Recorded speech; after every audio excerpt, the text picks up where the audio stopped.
Soy Claudia Costa, con título de comunicadora y vocación de escritora.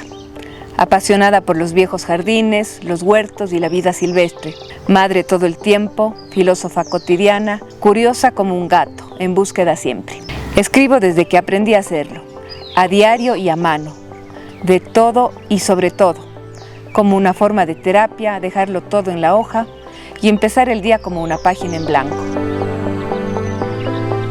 Fui por algunos años articulista de Diario El Mercurio en la ciudad de Cuenca, con temas sobre medio ambiente, educación, la responsabilidad de ser padres y el rol de las mujeres en la sociedad.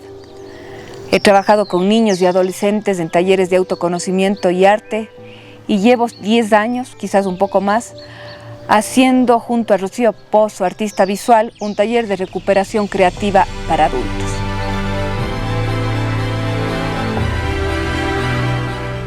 Claudia, ¿quién te inspiró en este arte y en esta tarea de la escritura? Se dio naturalmente, pero ha sido como una necesidad de expresión, incluso ni siquiera para los otros, sino una necesidad de expresión mía. Es como una forma de, quizás de sacar toda la bulla que tengo dentro y de dejarla en la hoja. Escribo siempre, escribo desde la escuela, desde el colegio, y he sido, creo que algo que ha inspirado quizás es que he sido una lectora toda la vida. Recuerdo desde pequeña vivir leyendo, me leía las enciclopedias cuando ya no tenía otra cosa que leer. Me encantaban los cuentos, me encantaba que me cuenten cuentos. Creo que todas estas narraciones y estas historias fueron quedando y bueno, después empecé a escribir la mía. Esta forma de escritura que se llama la escritura automática, que yo la realizo todos los días, es un poco documentar mi vida. No es tanto con la idea de que los otros lo lean o lo sepan, sino es como un autoobservarme. Claudia, ¿cuándo nació la idea de escribir este libro y cómo ha sido el proceso de tu libro Diario de un Jardín? Mi práctica cotidiana de escritura generalmente se da en un espacio que tengo acá en el fondo de la casa, pero que la ventana da a las copas de los árboles. Y es una práctica que la hago en la mañana, muy temprano, a las 6:30. Por lo tanto, es el momento en el que suenan los pájaros, los gallos que tiene mi hijo Roberto. Y es un momento de muchos sonidos del jardín. Y claro, indiscutiblemente en cada página está algo sobre el jardín. Podría decir que es una escritura de los sentidos, porque se basa mucho en lo que siento ese rato, en si la taza de café está caliente, en si tengo frío, en los sonidos que escucho. Y poco a poco me fui dando cuenta que el protagonista o el que está siempre en las páginas es el jardín. ¿Dedicas a alguien en especial en tu vida este libro que acabas de presentar? Está en honor a Oliva. Y Oliva es mi abuela y fue quien compró esta tierra. Pues esto era una finca. Muchos de los árboles que están aquí tienen 100 años, la magnolia, el nogal. Y bueno, era una mujer maravillosa. Ella sembró las hortensias, trajo estas hortensias de Colombia. Y decía que no hay que vender la tierra ni de las uñas. Amaba la tierra. Este jardín me recuerda mucho a ella. Siempre era una mujer bella, pero me acuerdo siempre se ponía como un sombrero alón y como guantes y le encantaba el jardín.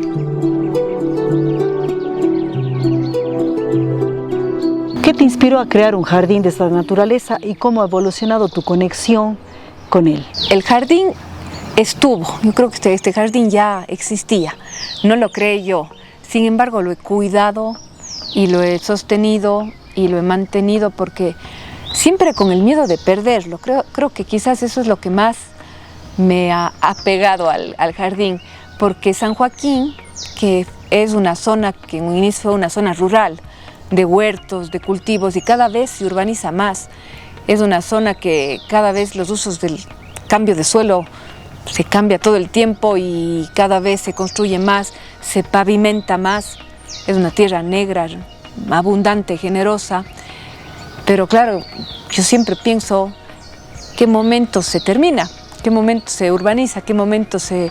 Y realmente es algo que me causa tristeza, pensar que en cualquier momento, como somos los seres humanos, entramos y no nos interesa qué haya en ese espacio, que lo sacamos. Yo siempre hablo, mi política de vida cambie. Y este momento yo pienso que como seres humanos tenemos que empezar a observar la vida de todos los seres. Y todos los seres significa desde la lombriz que está en la tierra hasta la magnolia, hasta el nogal, hasta los pequeños y los grandes. En el jardín, en cada centímetro cuadrado de Kikuyo existe vida, está la vida pululando, está todo dándose. Pero como seres humanos siempre pensamos que los espacios están vacíos y que podemos entrar a un espacio y dueños y señores de todo, terminar con todo lo que existe en él. No vemos la vida de todos los seres, vemos, bueno, ni siquiera la humana respetamos. Pero el jardín me ha enseñado eso, ese ver la vida, no solo la humana, la vida de todos y saber que toda vida debe ser respetada. Transformación. Hoy me siento triste. Lolita, la perrita que por más de 10 años nos acompañó, nos dejó. En la mañana al salir de casa nos salió de debajo del carro donde suele dormir. Meneando su cola y dando brincos como un cervatillo, me recibía siempre. Empecé a preocuparme y a buscarla por todos lados. Ella no acostumbra a desaparecer así. Siempre se encuentra cerca, pendiente de cada integrante de la familia que ingresa o sale de casa. Recuerdo cómo llegó una mañana a casa pequeña y flaca. Mis hijos le pusieron un plato de comida y así todos los días regresaba. Un día decidió quedarse. Nos hizo su familia. Mansa, humilde y bondadosa, siempre salía a recibirnos dando brincos de alegría, esperando una caricia. A veces depositaba su patita sobre mi rodilla y ahí permanecía como diciéndome, quédate así, quédate un poquito más conmigo. Hoy no despertó más de su sueño. El jardín también la acogió.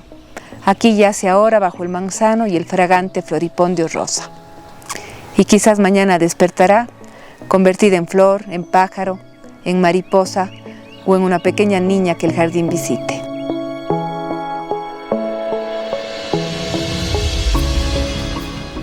¿Cuál es el recuerdo más querido que tienes en este jardín o alguna anécdota o historia familiar que te recuerde de él? Recuerdo especialmente cuando mis hijos eran pequeños, llegó, por diferentes motivos, a vivir una venadita. Llegó pequeñita y creció aquí, vivió 5 años, creció con Emanuel, el último de mis hijos, y recuerdo justamente acá en un espacio a Emanuel, que tendría de unos 8 meses, sentado comiendo unas zanahorias y al lado la Frida, porque se llamaba Frida la venada, comía unas zanahorias.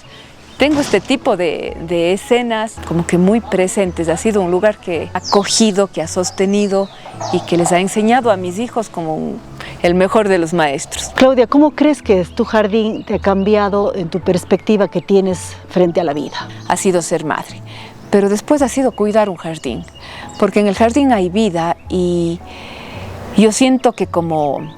Siempre hablo de esta energía femenina que tanto se defiende por un lado, pero que por otro lado tanta falta nos hace como mujeres, porque la energía femenina es la energía que cuida y sostiene la vida.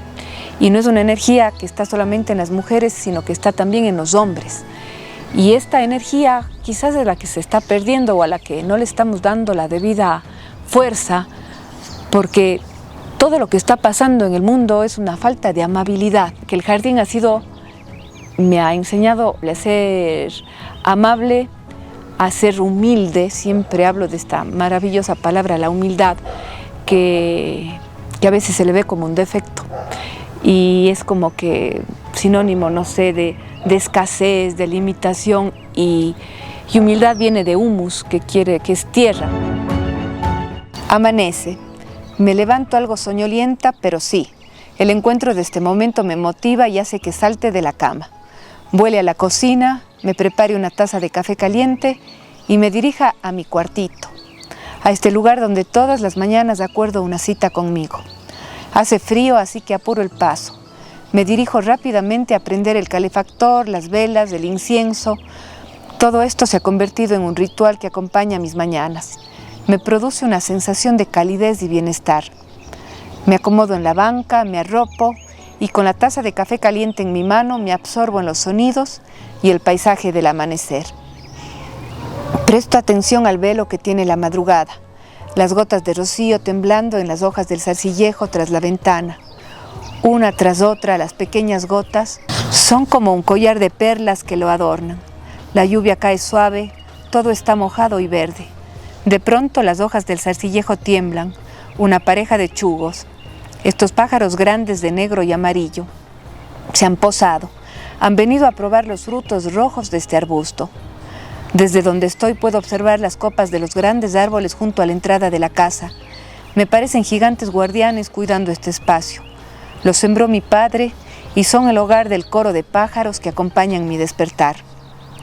Los sonidos de este momento me envuelven y pausan.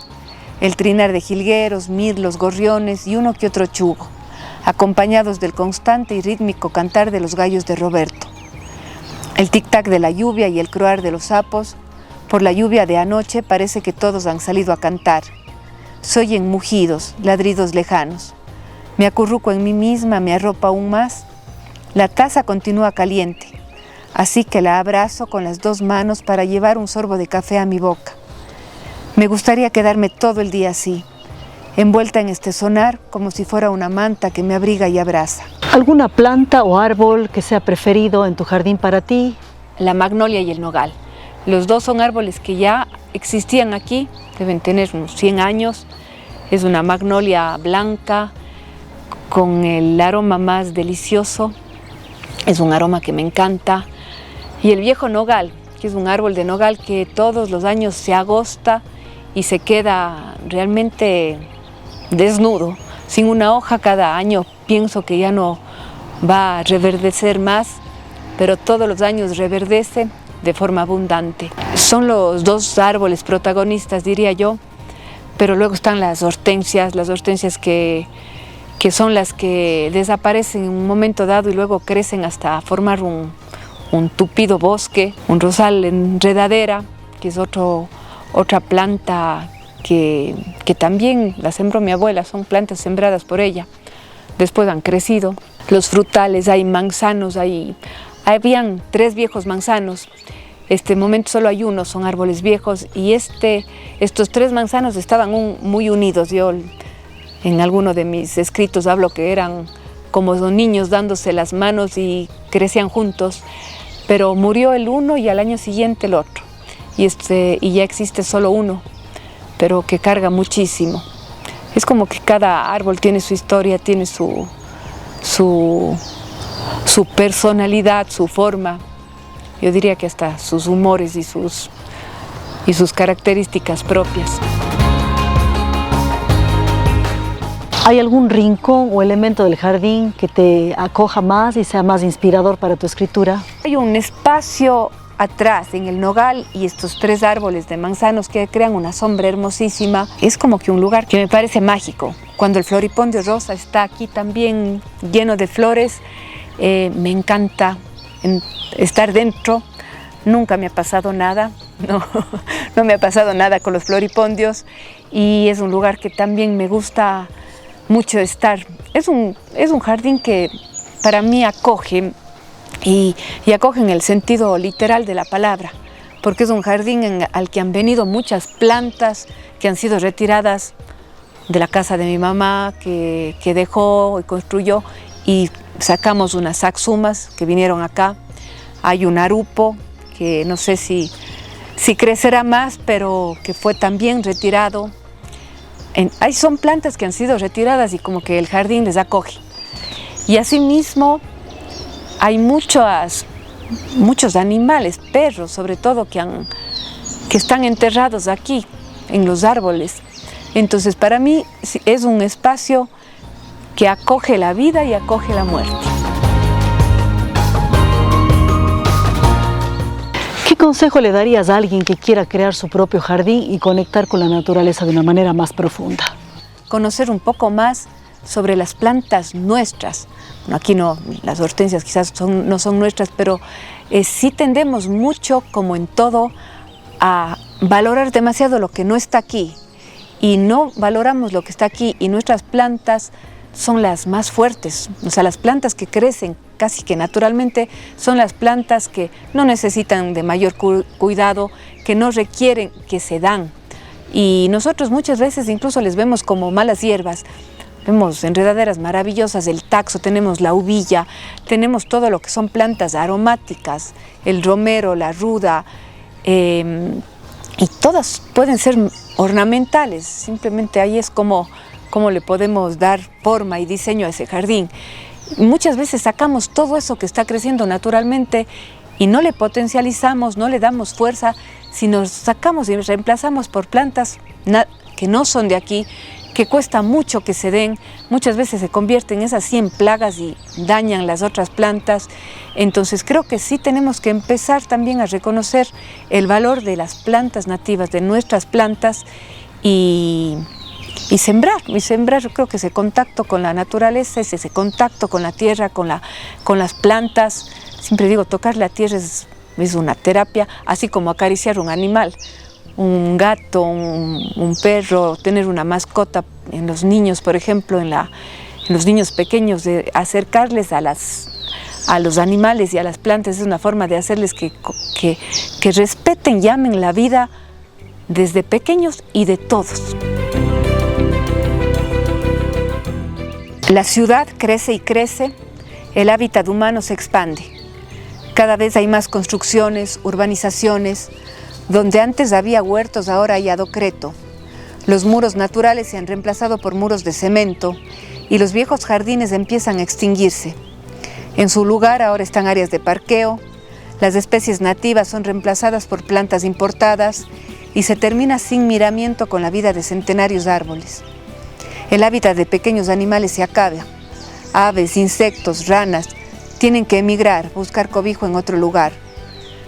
Desaparecen aromas, sonidos, colores. Me angustia pensar que en cualquier momento el jardín también desaparecerá. Sus viejos árboles sacados de un tajo por monstruos de metal, las plantas de hortensia, el rosal, todo será destruido para dar paso a la civilización humana y su limitado progreso. ¿Qué mensaje final puedes tú transmitir luego de haber escrito este libro e influir en tus lectores? Es un libro pequeñito, es un libro de menos de 100 hojas, es un libro que se lo puede leer un buen lector en una tarde, en 2 horas. Tiene para desmenuzar un montón de cosas. Digamos que mi forma de ver la vida está encerrado en este pequeño libro. Quizás también tiene un fondo no tan inocente, en el sentido de que no es solamente un libro para degustarlo, disfrutar de una lectura bonita. Es un libro también para analizarlo, y es un libro que pretendo, quizás ambiciosamente, que sí traiga un mensaje y una óptica de vida, una óptica diferente. La política de la amabilidad, un cuidado, un sostenimiento de la vida. Eso es lo que el jardín me ha enseñado y es lo que intento, porque quizás no es tan fácil, pero es tratar de dejar personas, seres y espacios mejor de los que encontré.